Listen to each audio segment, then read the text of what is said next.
मंगलवार का दिन भगवान हनुमान को समर्पित है और उन्हें संकट मोचन भी कहा जाता है। मान्यता है कि जो भी भक्त पूरी श्रद्धा व भक्तिभाव से हनुमान जी का पूजन करता है उसकी सभी मनोकामनाएं पूर्ण होती हैं। इस दिन हनुमान जी को प्रसन्न करने के लिए व्रत उपवास भी किया जाता है। यदि आप भी मंगलवार का व्रत कर रहे हैं तो बता दें कि पूजा के दौरान मंगलवार व्रत कथा अवश्य पढ़ें। व्रत कथा के बिना कोई भी व्रत अधूरा माना जाता है। प्राचीन समय की बात है, किसी नगर में एक ब्राह्मण दंपत्ति रहते थे। उनके कोई संतान न होने कारण वह बेहद दुखी थे। हर मंगलवार ब्राह्मण वन में हनुमान जी की पूजा के करने जाता था। वह पूजा करके बजरंगबली से एक पुत्र की कामना करता था। उसकी पत्नी भी पुत्र की प्राप्ति के लिए मंगलवार का व्रत करती थी। वह मंगलवार के दिन व्रत के अंत में हनुमान जी को भोग लगाकर ही भोजन करती थी। एक बार व्रत के दिन ब्राह्मणी ने भोजन नहीं बना पाया और न ही हनुमान जी को भोग लगा सकी। तब उसने प्रण किया कि वह अगले मंगलवार को हनुमान जी को भोग लगाकर ही भोजन करेगी।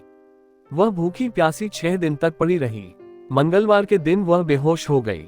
हनुमान जी उसकी श्रद्धा और भक्ति देखकर प्रसन्न हुए।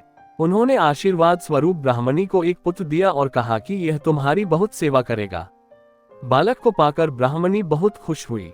उसने बालक का नाम मंगल रखा। कुछ समय उपरांत जब ब्राह्मण घर आया तो बालक को देख पूछा कि वह कौन है। पत्नी बोली कि मंगलवार व्रत से प्रसन्न होकर हनुमान जी ने उसे यह बालक दिया है। ये सुनकर ब्राह्मण को अपनी पत्नी की बात पर विश्वास नहीं हुआ।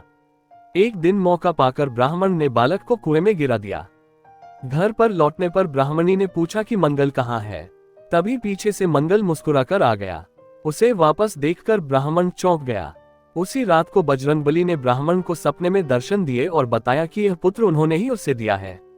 सच जानकर ब्राह्मण बहुत खुश हुआ, जिसके बाद से ब्राह्मण दंपत्ति नियमित रूप से मंगलवार व्रत रखने लगे। मंगलवार का व्रत रखने वाले मनुष्य पर हनुमान जी की अपार कृपा होती है। Please like and subscribe my channel.